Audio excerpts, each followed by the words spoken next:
Bonjour les amis, aujourd'hui une vidéo tutoriel pour aller voir une fonction du T300 sur la partie automatisme ATS. En effet, il y a certaines particularités dans cet automatisme que je vais voir avec vous. Allez, on y va tout de suite, on se connecte sur le T300. Alors pour vérifier mes réglages de l'automatisme PASA, je vais dans Réglages, HU01, PASA et ATS 1. Donc là j'ai ma voie 1, ma source 1 et ma source 2. Déjà il faut que votre automatisme soit activé. On va juste mettre 2 secondes de temps de retard à la permutation. Puis de l'autre côté on va mettre donc c'est 2 secondes de chaque côté, ok. Donc interrupteur 1, interrupteur 2, voilà. Donc, et puis on va pas faire de normal secours, on va faire vraiment du PASA indifférent. Je perds la tension, je bascule sur l'autre, et il faut que je perde la tension de l'autre pour revenir sur la première. Donc pour ça, je vais pas autoriser le transfert de source pour revenir à la normale. Voilà, il est bien sur non. Je vais retourner en sous-station, et puis je vais cliquer sur l'icône PASA, c'est sympa, on a une vue qui est un petit peu plus sympa du... Il va falloir que je décale ma photo quand même, voilà. Voilà, donc là on peut voir la voie 1 et la voie 2. On voit les états des tensions, donc marche quand c'est rouge. Je vais mettre la deuxième tension, voilà, en rouge. Vous voyez, présence tension, c'est lorsque c'est en marche. Absence tension, elle passe à l'arrêt. Et puis là j'ai mes deux cellules, la cellule qui est actuellement fermée qui alimente l'utilisateur et ma cellule secours qui se trouve ici. On va le faire tout de suite. Je perds ma tension sur la voie 1.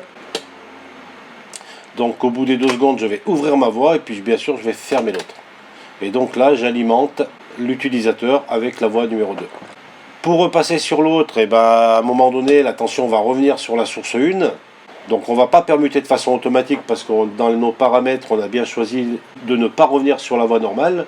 Il va falloir que je perde la tension sur la voie 2, comme ceci, pour basculer sur la voie 1.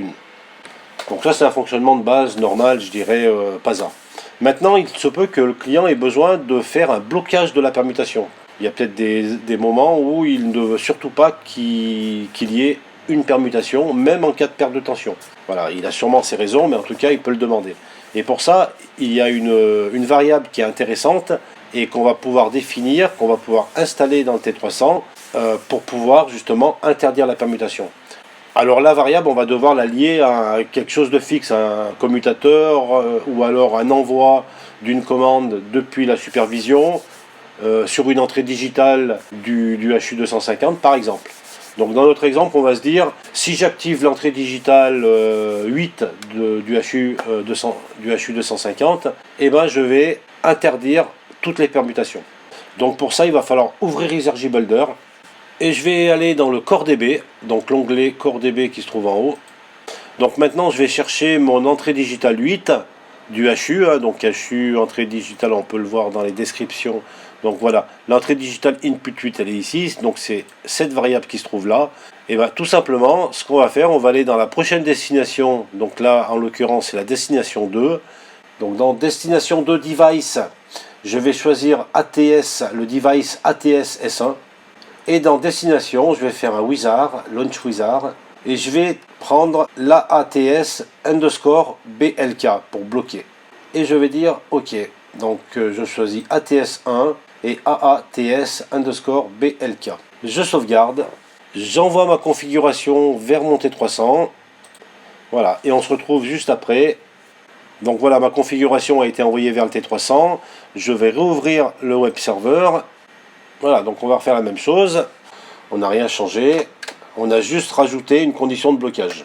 Voilà, je vais faire un aller-retour. Donc là, je suis sur la 2. Je remets ma tension sur la 1. Je vais perdre la tension de la voie 2. Et là, bien sûr, je vais permuter sur la voie 1. Voilà, je prends ma tension. Et là, maintenant, je décide d'interdire toute permutation.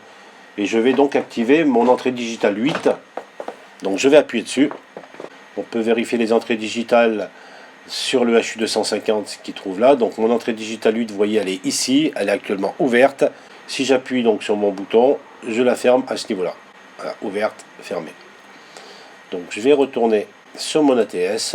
Voilà, donc je suis dans cette position. J'appuie sur mon entrée digitale 8, ce qui veut dire que j'interdis la permutation et je vais perdre la tension du SC01.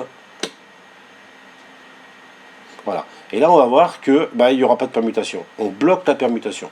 C'est un choix de l'exploitant de ne pas vouloir permuter sur la voie 2 parce qu'il y a peut-être des travaux de l'autre côté. Ou ça lui évite de venir directement sur le T300 pour éventuellement enlever l'automatisme. Voilà, c'est une variable, c'est une fonction qui est existante dans cet automatisme et il suffit de paramétrer comme on l'a fait dans Exergy Builder pour que ça fonctionne. Et bien sûr, si je lâche maintenant mon entrée digitale 8, donc si j'autorise la permutation, on va voir que c'est parti. Donc il a bien permuté. Pareil de l'autre côté, si j'appuie sur mon interdiction de permutation et que donc je coupe la tension sur la voie 2, de la même façon on interdit notre permutation bien sûr. Et si je lâche, ça va partir. Voilà.